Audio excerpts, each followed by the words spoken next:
오늘 본문은 바울이 자기 몸에 육체의 가시가 있었고 그걸 이제 3번이나 하나님께 간구했었는데 하나님께서는 어떻게 응답하셨죠? 내 은혜가 내게 족하다 이러시면서 안 들어주신 거예요.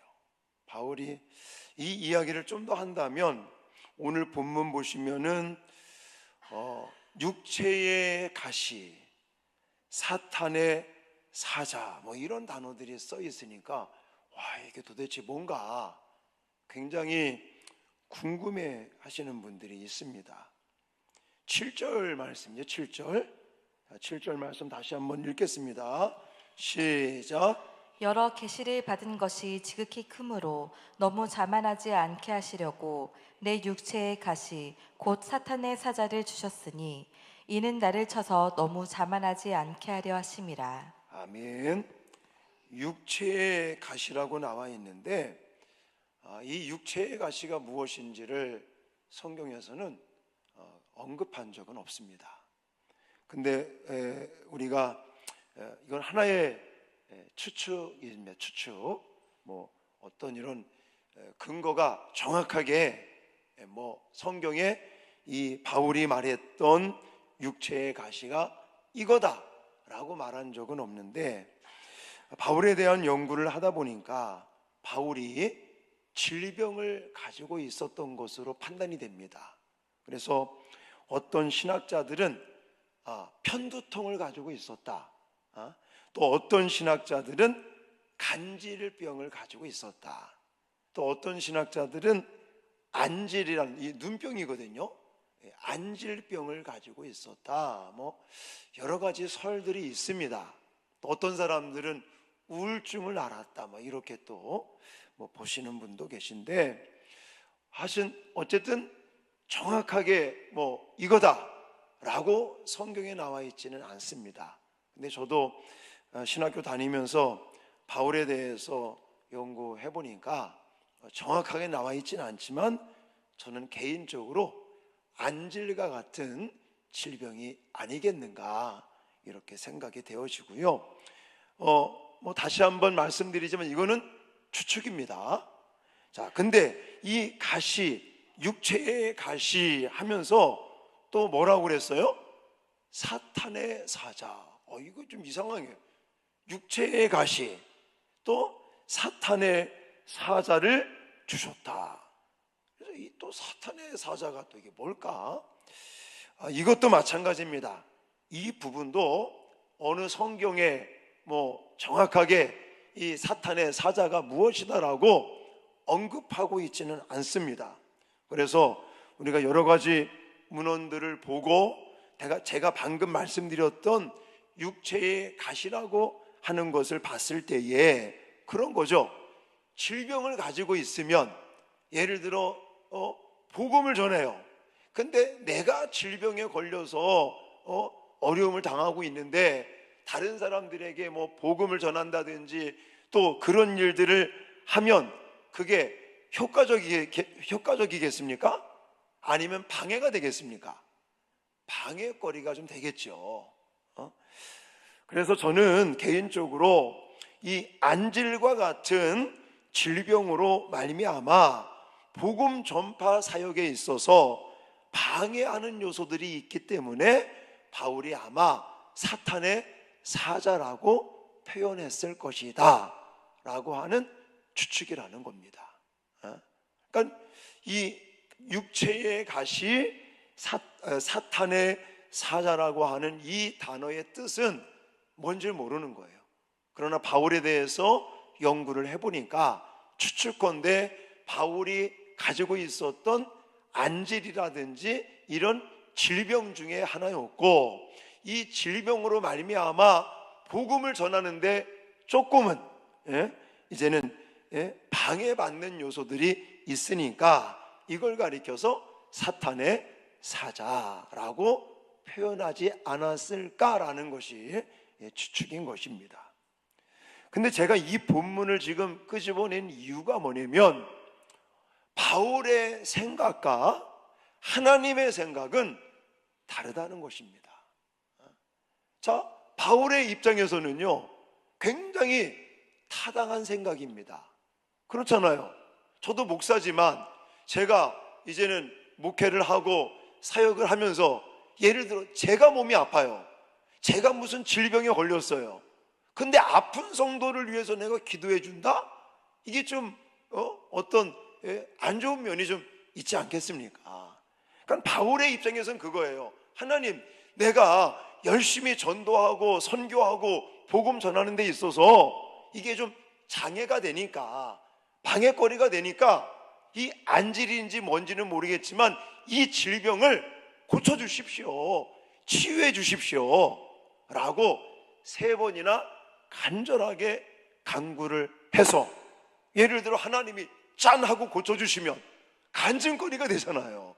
내가 옛날에 이렇게 질병으로 고통을 받았었는데 하나님께 기도하니까 하나님이 그냥 대번에 고쳐주셨다, 기도하자 막 이러면서 복음 전하면 얼마나 효과적이겠느냐고요. 그러니까 바울의 생각은 그거였던 것 같아요. 그래서 하나님께 이 육체의 가시를 제거해 달라고 그렇게 3번이나 간절히 기도했지만 하나님께서는 뭐라고 응답하셨다고요? 내 은혜가 내게 족하다, 그렇게 살아라라는 것이, 쉽게 말하면. 저는 이 장면을 보면서 사람의 생각과 하나님의 생각은 다를 수 있다. 그러면 하나님의 생각과 우리 인간의 내 생각과 다를 때 과연 어떤 사람의 생각이, 누구의 생각이 하나님의 생각이나 내 생각이 달라요. 그러면 내 생각과 하나님의 생각 중에 어느 게 더 틀릴 가능성이 많겠습니까? 누구의 생각이 잘못되기가 쉽겠습니까? 인간이죠, 인간. 우리 인간은 나약해요. 참 인간은요 변덕스럽습니다. 우리는 조금만 불편해도, 조금만 어려워도 막 원망하고 불평하고, 우리가 출애굽기라든지 이런 성경 말씀을 읽다가 보면 답답해 보이잖아요. 근데 사실은 그들의 모습이 누구의 모습입니까? 우리의 모습인 것이죠. 좀 좋으면 그냥 또 하나님께서 은혜를 주시면 할렐루야 막 기뻐서 감사한다고 그러고, 불편하고 힘든 일이 생기면 아니 하나님 왜 그럽니까? 이게 따지질 않나. 그리고 인간의 생각은요 잘못 판단할 때가 너무너무 많은 거예요. 사실 오늘도 이제 우리 수양관 건축에 있어서 먼저 이제 시행사하고의 문제가 생겨서 시행사를 이번에 이제 바꾸게 되는데, 사실 그때는요 저는 어떤 마음이었냐면, 하나님이 또 천사를 보내셨구나. 솔직히 아니 우리가 제시하는 금액에 아니 해준다니까, 하나님이 또 우리 교회 복을 주려고 그냥 이렇게 또 천사를 보내셨구나. 그때는 또 그렇게 제가 생각을 했던 거예요. 사실은 조금 인간적인 생각이 많이 들어간 것 같아요, 지금 생각해 보니까. 자, 그렇게 인간은요 실수할 때가 있는 거죠. 제가 한때는요 막 자랑하거든요. 하나님은 나한테 건축의 은사를 주신 것 같다, 이러고 가면서 그냥 사람들한테 이렇게 벌써 3번이나 건축을 했고 이제 또 4번째 거제도였다가 우리 수양관 지으려고 지금 한다, 막 자랑삼아 막 얘기했는데 웬걸 지금 땅 계약해놓고 벌써 2년째 지금 이러고 있어요. 와, 정말. 그러니까 우리 인간의 어떤 판단이나 생각이나 이것은 실수할 때가 많다는 것이죠.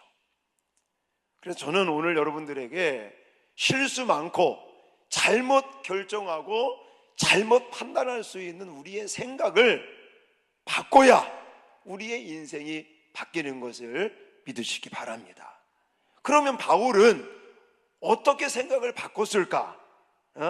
자, 10절 말씀을 가보시면 같이 읽겠습니다. 시작. 그러므로 내가 그리스도를 위하여 약한 것들과 능욕과 궁핍과 박해와 곤고를 기뻐하노니 이는 내가 약한 그때의 강함이라. 아멘.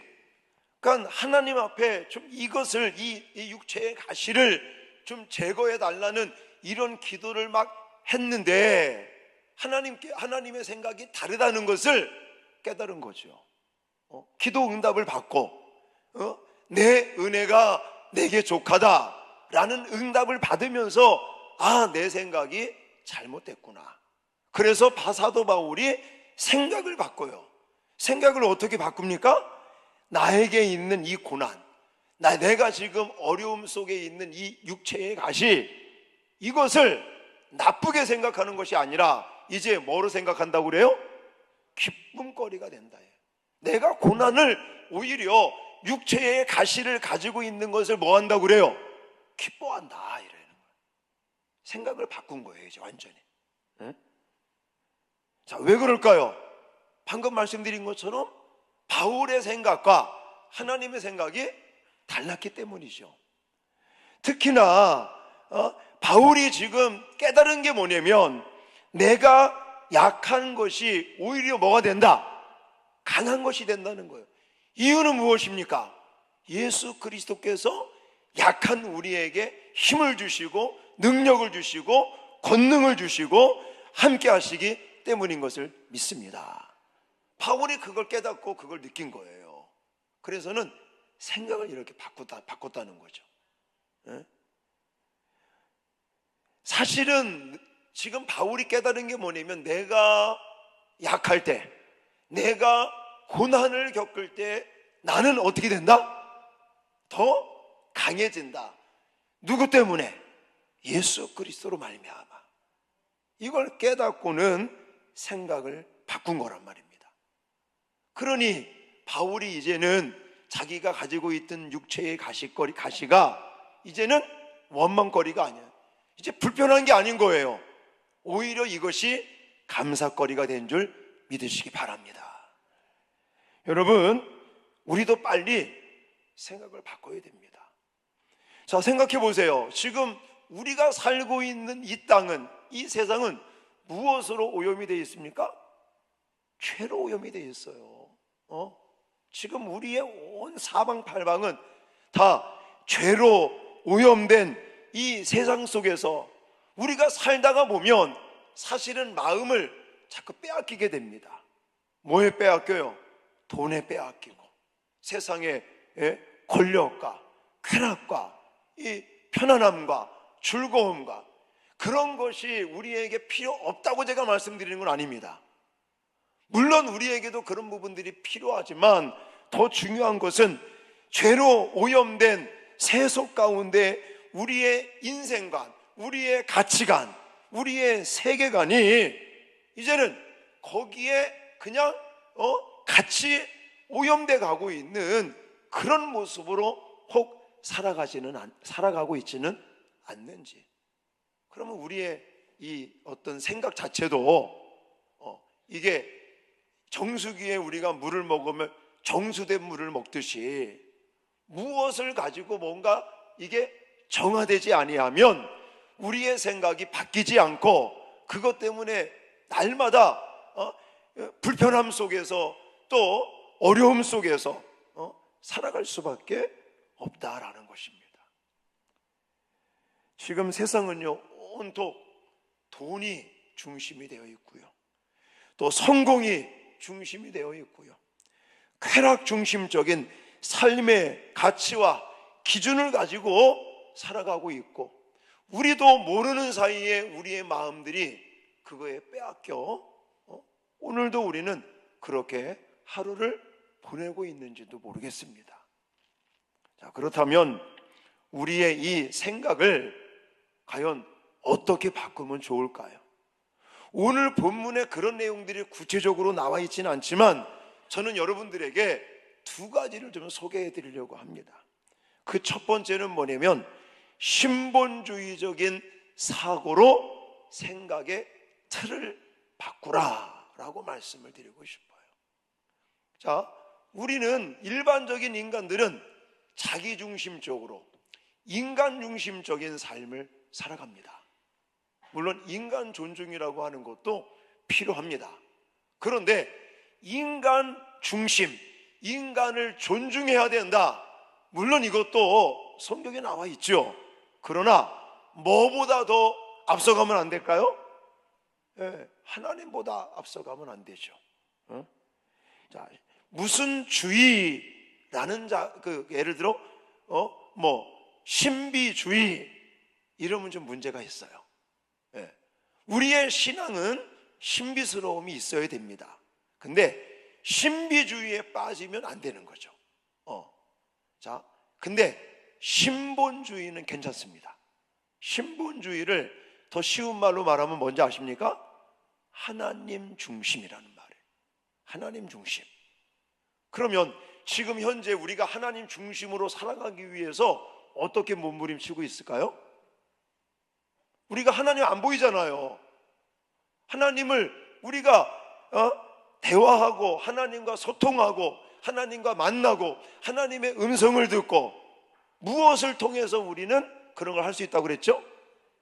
성경 66권, 하나님의 감동으로 된 성경 말씀, 그래서 교훈과 책망과 바르게 함과 의로 교육하기에 유익하며 또 우리 믿는 사람들을 온전하게 하고 선한 일을 할 수 있는 능력을 갖추기에 충분한 성경 말씀 66권을 통해서 우리는 하나님 중심적인 삶을 살게 됨을 믿습니다.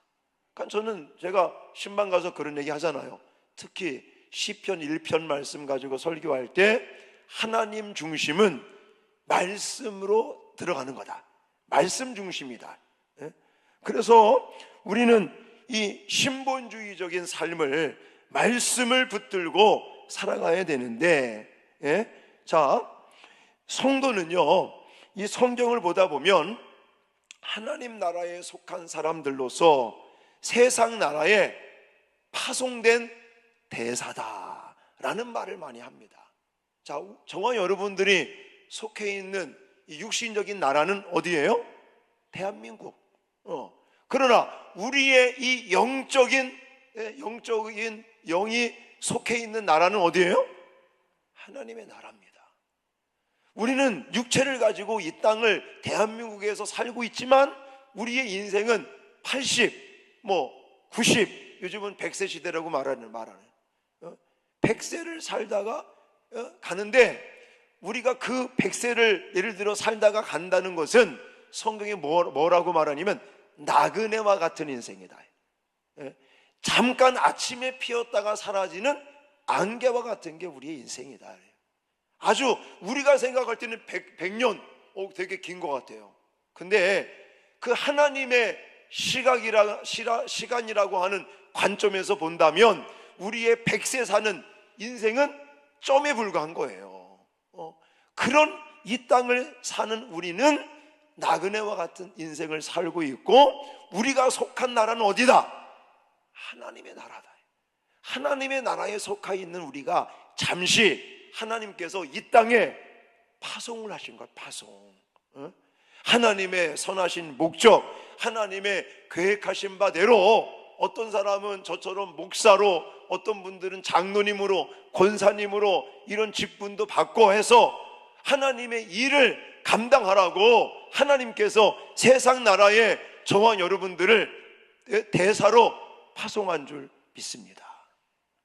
그렇다면 우리가 생각을 어떻게 더 바꿔야 되느냐?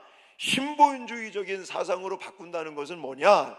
그러면 내가 대사로 하나님께서 이 땅에 세상 나라에 파송하신 목적이 무엇이냐라는 거예요. 이유가 무엇이라는 거예요. 우리 인생의 목적이 뭐죠? 하나님을 영화롭게 하는 거예요. 하나님 안에서 하나님을 영화롭게 하고 하나님의 뜻을 이루어가는 것이 인생의 목적인 줄 믿습니다. 근데 하나님의 뜻이 가장 중요한 뜻이 뭘까요? 하나님께서 이 땅에 사는 우리들에게 가장 원하시는 일, 가장 바라시는 일이 뭘까요? 구원받고 복음을 전하는 일입니다. 할렐루야. 여러분, 우리는 예를 들어서 우리의 이 본업이라고 말합니다. 저는 지금 목사이기 때문에 더 말할 것도 없고요. 여러분도 어떤 사람들은 회사에 다니시는 분도 계시고, 어떤 분들은 사업을 하시는 분도 계시고, 여러 가지 모습으로 이 사회생활을 합니다. 그러면 여러분들은 과연 본업이 무엇이냐라는 거예요. 주부, 전업주부 이런 말도 있지 않습니까? 어떤 분은 회사를 다니고, 어떤 분들은 또 학교에 선생님으로 근무하시는 분도 계시고, 어떤 분들은 병원에 근무하시는 분도 계시고, 어떤 분들은 또 개인 사업을 하시는 분들도 계시고, 자, 다양한 이 직업을 가지고 있지만 사실 우리의 가장 주된 본업은 사실은 그 직장, 그 사업장, 그 일터에서 그냥 단순하게 노동만 하는 것이 본업이 돼서는 안 되고, 그 업을 하면서 복음을 전하는 것이 저와 여러분들의 본업이 돼야 될 줄 믿습니다. 빨리 이런 생각들을 바꿔야 돼요. 네? 자, 여러분, 직장을 왜 다닙니까? 돈 벌려고. 그렇죠? 네, 맞아요. 근데 거기서 머무르시면 안 된다는 거예요. 여러분들 예를 들어 사업을 해요. 그러면 뭐 때문에 사업하십니까? 돈 벌기 위해서. 물론 그것도 맞지만 그냥 단순하게 우리는 하늘나라에 속한 하나님 백성으로서 이 땅에 파송된 사람으로서 단순하게 돈 벌기 위해서 직장 생활하고 돈 벌기 위해서 사업한다? 이거는 너무나 정말 하나님의 그 신본주의적인 생각이 아니라는 거예요. 이건 세상적인 생각이지. 이제 바꿔야 된다는 거예요. 자, 예를 들어 내가 직장을 나가요? 물론 직장에서 일 잘하고 근무 잘하고 월급도 받고 이런 것도 물론 있지만, 그것도 하면서 결국 최종적인 목적은 뭐야 된다고요? 하나님 나라를 증거하고 하나님의 복음을 전하고 확장하는 데 우리는 주업으로 삼아야 될 줄 믿으시기 바랍니다. 그러면서 이제 생각을 더 바꿔야 되는데, 인생의 목적도 바꿔라 이거예요. 우리 인생의 목적. 여러분, 예를 들어 그런 겁니다. 인생의 목적을 바꿔야 우리의 인생이 바뀌는 거예요. 자, 방금 제가 직장 생활하고 돈 버는 얘기를 했는데, 자, 그런 겁니다. 예를 들어서 직장에 가다가 죽었어요. 근데 돈을 벌기 위해서 직장 가다 죽은 사람은 뭐라고 말할까요? 객사했다 그래, 객사. 근데 예를 들어 내가 직장에 가긴 갔는데 돈 버는 게 주 목적이 아니라 복음 전하기 위해서 가다가 직장 가다가 죽었다 그러면 이건 뭐가 될까요? 순교가 되는 거예요. 좀 이해가 되십니까? 무슨 말인지? 네. 여러분, 우리는요 사실은 어느 날 언제 어떻게 죽을지 모릅니다. 네. 지금은 건강하게 사는 것 같지만 어떤 사람 갑자기 심장마비로 가시는 분도 계시고요, 교통사고로 죽으시는 분도 계시고. 근데 이 죽음에 대한 것들을 생각할 때, 자, 내가 예를 들어 갑자기 죽어요. 그러면 죽을 때 과연 어떤 생각을 갖고 어떤 목적을 갖고 무엇을 위하여 살다가 죽느냐, 이것이 그 사람의 의미, 인생의 의미를 바꾼다는 사실을 잊지 마시기 바라요. 방금 말씀드린 것처럼 내가 회사에 출근합니다. 아니면 사업을 합니다. 장사를 하면서 차를 몰고 가는데, 예를 들어 내가 지금 돈을 벌기 위해서 사업을 하고 또 차를 몰고 지금 거래처로 가고 있다, 납품하러 가고 있다. 그러다 죽으면 그냥 일 때문에 죽은 거예요. 그 사람은 그냥 객사하신 거예요. 그러나 내가 비록 직장 생활을 하면서 일을 하고 있지만 나의 주된 인생의 목적은 돈 버는 게 아니고, 물론 돈도 벌지만 돈 버는 것이 내 인생의 목표가 아니라 지금 이 일을 하면서 복음을 전한다 라는 목적을 가지고 산다면 그 사람 뭐 한 거라고요? 순교하신 거라고요. 내가 꼭 선교지 가서 복음을 전하다가 정말 그 원주민들한테 칼에 맞아 죽든 화살에 맞아 죽든 아니면 매 맞아 죽든 그런 것만 순교가 아니라는 거예요. 내가 지금 대한민국에 살면서도, 직장 생활을 하면서도, 아니면 일터에 가서 일을 하면서도 나의 주된 인생의 목적이 단순하게 돈 버는 거로 그치는 게 아니라 그걸 넘어서 나는 이 일을 하면서도 결국은 돈 버는데 주 목적이 아니라 복음 전하고 영혼을 살리는 것이 나의 목적이다.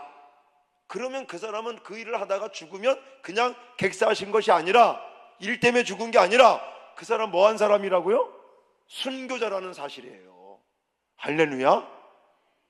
여러분, 오늘 나는 무엇 때문에 살아가고 있는가요? 오늘 나는 무엇을 위해 살아가고 있는가? 내가 지금 살아가는 이유는 무엇인가? 목적이 돈 때문에 일하냐? 돈 때문에 살아가냐? 아니면 복음 전파를 위해서 살아가느냐?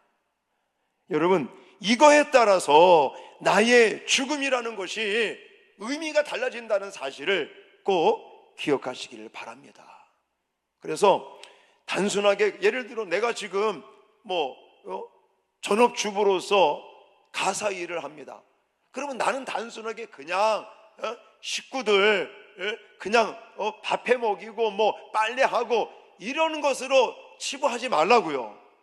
이 일을 통해서 우리 가족들에게 복음이 전파되고 또 믿지 않는 사람들이 나의 이 어떤 헌신을 통해서 그들이 복음을 듣고 예수 그리스도를 영접하고 구원받는 이런 역사들을 기대하시라는 거예요. 그냥 단순하게 아이고 오늘도 그냥 억지로 마지못해 또 돈 벌어야 되니까 회사 간다는 마음 갖지 마시고 단순하게 그냥 세상 사람들이 생각하는 거기에서 머무르지 마시고 그런 거죠. 자, 오히려 그런 거예요. 내가 회사에 가서 복음 전하는 자로서 만약에 그 마음을, 그 목표를 가지고 있으면 사실을요 너무너무 감사한 거 아닙니까? 왜냐하면 내가 만날 사람을 만나게 했잖아요. 직장 가서 사람 만나게 해주시지. 또 직장 가서 밥도 주지. 그러면서 내가 복음 전하러 직장 갔는데 직장에서 사람도 만나게 하시고 밥도 주시고 때가 되면 월급도 주시고 좋게 생각하라는 얘기예요. 이 목표를, 방향을 바꾸라는 얘기죠. 그냥 단순하게 오늘도 내가 우리 식구들 먹고 살아야 되니까 그냥 가서 일해야 된다 이런 개념이 아니라, 물론 이걸 통해서 우리가 더 수입이 생겨야 먹고 살기도 하지만 거기에 초점을 맞추고 그것에 목표를 세우지 말고 우리는 이 일을 통해서 돈도 벌지만 복음을 전하고 그리스도의 향기로서의 삶을 사는데 목적을 두시면 오히려 우리의 인생이 바뀌어질 수 있고 달라질 수 있다는 사실입니다. 그러므로 오늘 여러분들에게 좀 강조드리고 싶은 것이 우리가 생각을 바꿔야 된다는 것. 왜냐? 하나님의 생각과 우리 인간의 생각이 다르다. 근데 하나님의 생각이 틀릴 때가 많아요? 우리 생각이 틀릴 때가 많을까요? 하나님 생각은 틀릴 수가 없겠죠. 그래서 우리는 자꾸만 하나님의 생각으로 바꿔가야 되는데, 하나님의 생각으로 바꾸기 위해서는 두 가지. 하나는 신본주의적인 생각을 자꾸만 하자. 하나님의 입장에서, 하나님의 관점에서 하나님께서 왜 하셨을까, 이런 개념을 가지고 우리가 생각을 하고, 또 한 가지는 인본주의가 아닌 신본주의를 가지고 생각하면서 특히 우리 인생의 목적을 바꾸라는 얘기죠. 그냥 세상 사람들은 돈 벌기 위해서 직장을 가지만, 일을 하지만, 우리는 돈도 물론 벌지만 우리의 주된 인생의 목적은 하나님의 일을 하는 거예요. 하나님의 뜻을 이루는 거예요. 그럼 오히려 감사하죠. 내가 하나님의 일을 하는데 사람도 만나게 하시고 또 밥도 주고 때를 따라 월급도 받고 이러면서 하나님의 일을 한다. 할렐루야. 이렇게 생각을 바꾸면 저와 여러분의 인생이 바뀔 줄 믿습니다.